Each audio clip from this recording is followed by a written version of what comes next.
This is a game review of an economic sim called King of Retail. This is a game that doesn't jump off the page on Steam and certainly isn't one of the more mainstream games you hear about, but it is pretty well done and fun to play. So I'm going to go over what the gameplay provides, some of its good features, anything I think might be lacking, and let you decide if this is a game you might want to add to your Steam library.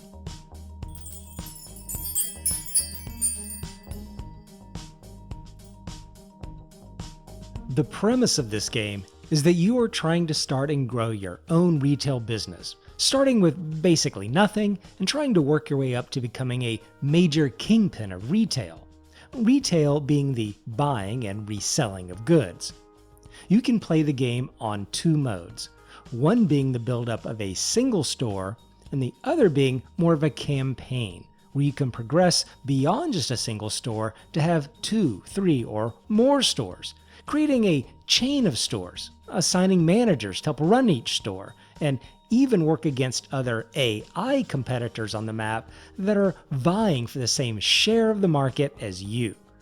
In the campaign mode, which might be the most appealing to folks just due to its longer gameplay, you'll start with essentially nothing and have to take contracts that are little short runs of a few days operating and running someone else's store until you complete their contract requirements, which are things like needing to sell a certain amount of goods, make a certain amount of money, raise the store's reputation with a certain segment of the population, and that sort of thing. After completing several contracts, you'll have enough money to begin starting up your own corporation and your first store.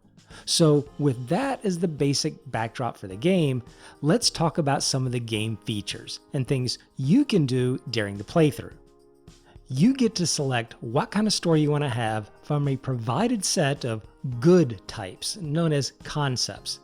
So from these sets of things you can sell fresh foods, and be a kind of grocer.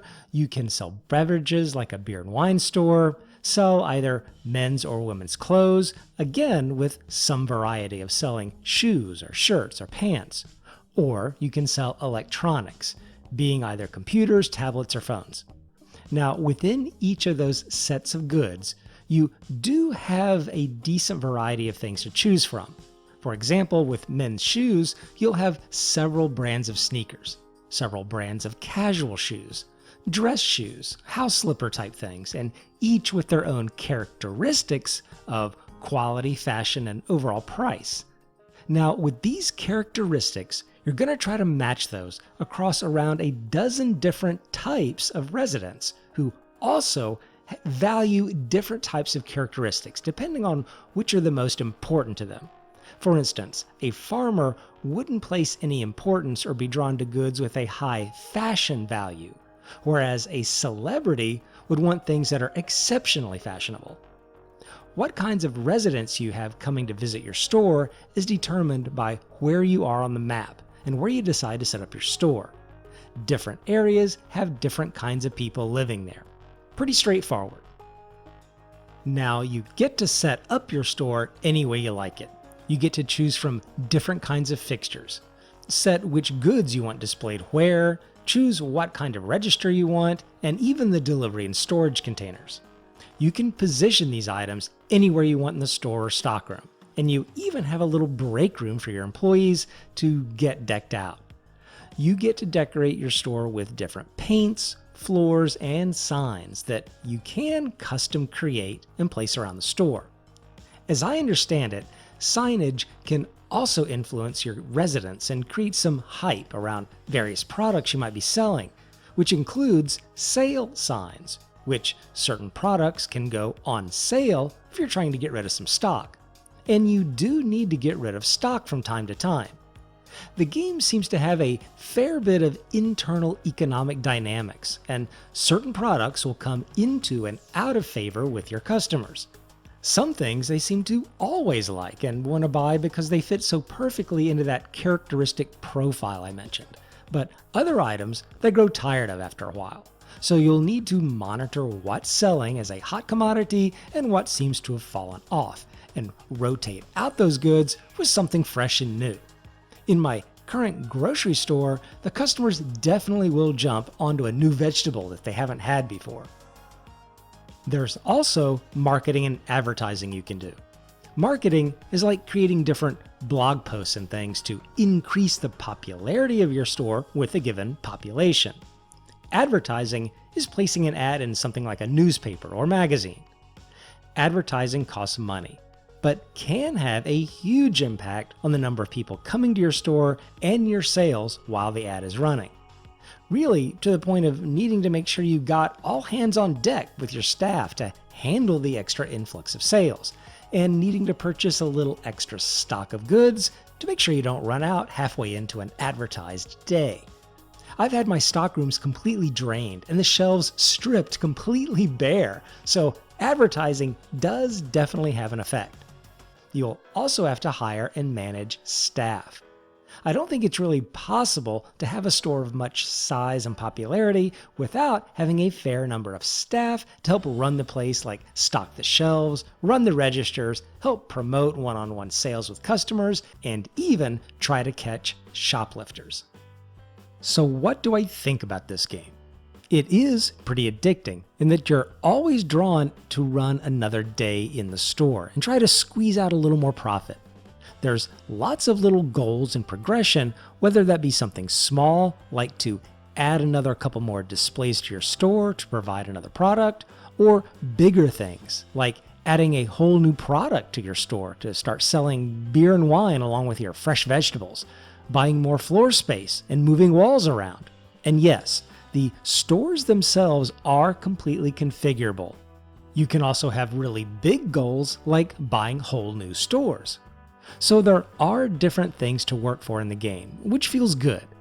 The game can be quite challenging, particularly in the early stages, and you do have to do some strategic thinking to get your store profitable. With this gameplay you've seen in my B-roll footage, I had pretty much maximized my available bank loans and drained my corporate account to below zero before finally turning this store around into a profitable state. I almost went bankrupt and lost the game, so it is possible to lose. I like all the things I get to tinker with and play an active role in deciding. You get to decide what delivery courier service you want to use, and even get to negotiate the rate they charge you. You get to negotiate your staff's salary, send them to training to gain perks. So everything that has to do with decisions in the game is hands-on, and feels like you're the one making or breaking the success of your store. The developer has also tried to make everything you interact with immersive and done with in-game interactions. Your store's statistics are presented on a whiteboard with marker drawings. When you negotiate an employee's salary, it sends you to a negotiation table. When you catch a thief in the act of stealing, they demonstrate a bit of remorse and reach into their clothes in an act of pulling back out the items that they were shoplifting. Even saving and logging out happens with an interaction with a set of keys. Now, even though this isn't adding gameplay, I do appreciate that attention to detail to try to make the game as much of a sim as possible. One thing I'd like to see added to the game are more different kinds of things to sell. I went over it a little bit earlier, but in broad strokes, it currently boils down to food, clothes, or electronics. True, there is a pretty good variety inside those broad categories, but it would be nice to have more different kinds of things. I want to sell pets and pet supplies. I want to sell plants with fertilizers and pesticides. I want to sell furniture with all kinds of tables, chairs, couches, lamps, and that sort of thing. You get the picture. Now, in fairness, this is an area where it seems there's been talk of intentions about adding those kinds of expansions to the game. Exactly what they would be, I have no idea, but those expansions have been talked about. The game can feel a little grindy at times, but you are grinding to that next goal, and you don't have to grind for forever before getting to that next bit of progression reward. Is this game a good value?